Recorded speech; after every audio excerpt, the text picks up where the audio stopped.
HWBot held an amateur overclocking competition at rAge Cape Town. Here's an in-depth look at the final four matchups that took place.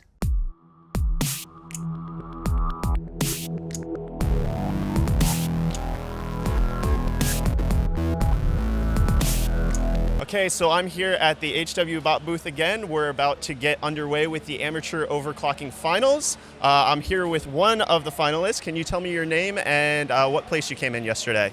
I'm Anroe and I got second. Very cool. And what? How many points was that? 1,310. Okay, very cool. And prior to coming to the HWBot booth, have you overclocked before your processors? Yes, only minor overclocking. Okay, very cool. Yeah, me too. The only thing I've ever done is just hit like the one button in the ASUS BIOS, and it just automatically overclocks for me. Okay, cool. So did you go home and prepare last night? Like, have you been like studying? What do you have a plan for action that you're gonna take? Yeah, I have a small plan I have to take because I did some online reading. I saw the guys hitting scores higher than mine, and I couldn't understand it because mine was blue screening the whole time. Okay, very cool. All right, so thanks for the interview. Hope you do well. Cheers. So I'm here with a second finalist who's going to be in the amateur overclocking final. Can you tell me your name and what place you came in yesterday? I'm Fakir and I came fourth. Fourth, and how many points was that? 2196. 1296?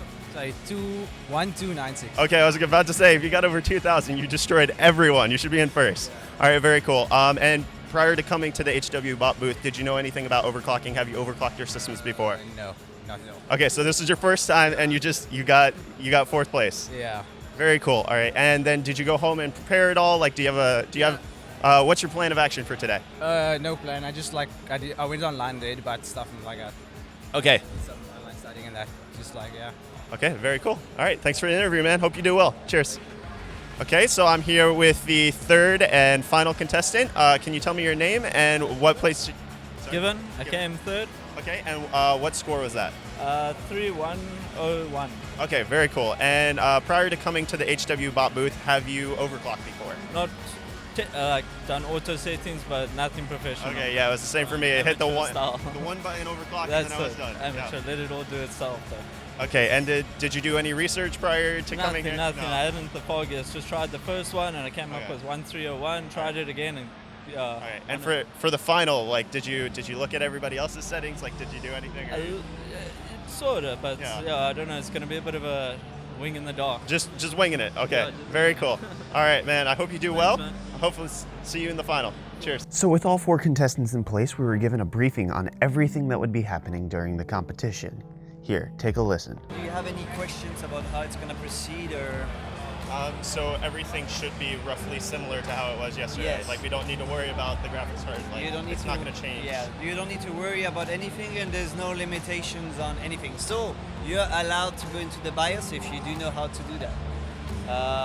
Is the Corsair installed on the chip pump and fan settings? Yeah, the water coolers, the AIOs are on the system. Yeah, we can access it. You know the new Corsair that shows you the box on the side? We didn't install the Corsair software, no.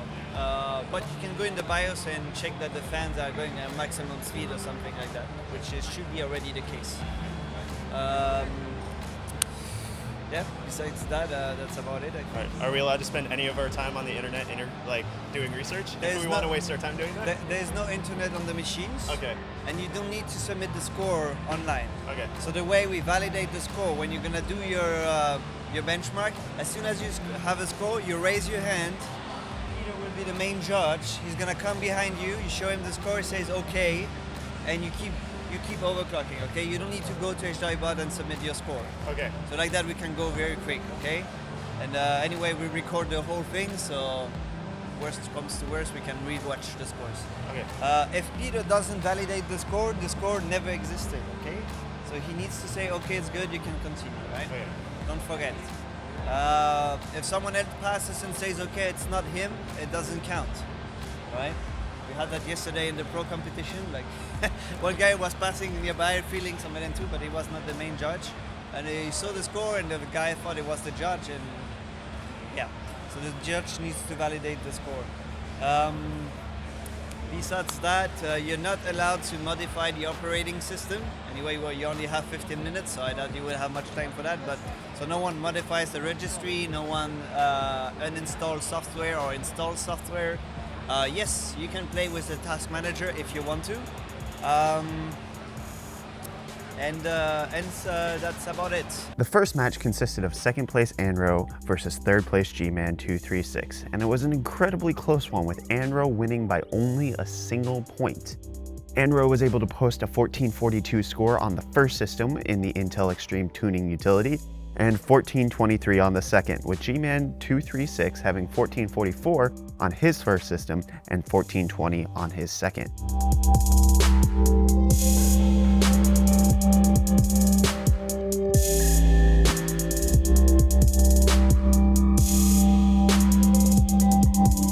After being able to watch Anroe and G-Man 326 on the systems, Cheesjimmy and I were able to go at it on the systems. I was able to post a 1455 score on my first system and a 1447 on the second, with Cheesjimmy hitting 1412 on his first and getting a solid score of 1457 on his second. Thanks Cheesjimmy for the great competition.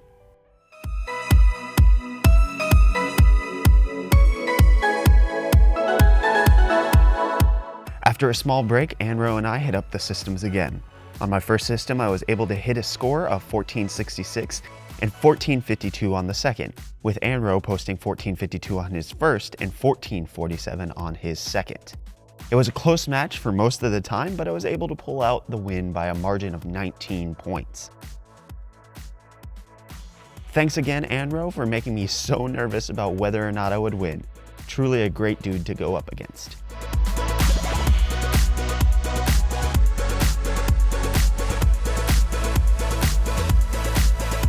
So after the matches were over, the award ceremony commenced with 4th place G-Man 236 receiving an Intel battery bank. 3rd place Cheesjimmy received an 8GB kit of DDR4 3466 G.Skill Trident Z RAM and an Intel battery bank. 2nd place Anroe received an Intel Core i7 6700K CPU, an MSI Z170A Pro Carbon motherboard, a Seasonic 760W 80+ Platinum PSU, a test bench, and an Intel battery bank. The first place prize for me was all of the aforementioned components as well as the G.Skill RAM. Funnily enough, Anroe ended up buying the G.Skill RAM from Cheesjimmy afterwards since Cheesjimmy has a DDR3 system and couldn't use the G.Skill memory. After the award ceremonies, we all had interviews on the OverclockingTV Twitch stream with one of the HWBot employees. We then all went our separate ways afterwards. I happened to stroll by the HWBot booth before leaving rAge, and one of the HWBot partners stopped me to show me his score on the same system with a lower frequency than my 1466 run. And he was able to achieve 1539 by working with the memory timings in the BIOS, which apparently was actually allowed in the competition, which goes to show that this truly was an amateur competition because none of us thought to do that. Anyways, I'm glad that the HWBot World Tour decided to make a stop at the rAge Expo, and I look forward to seeing them again soon. Cheers.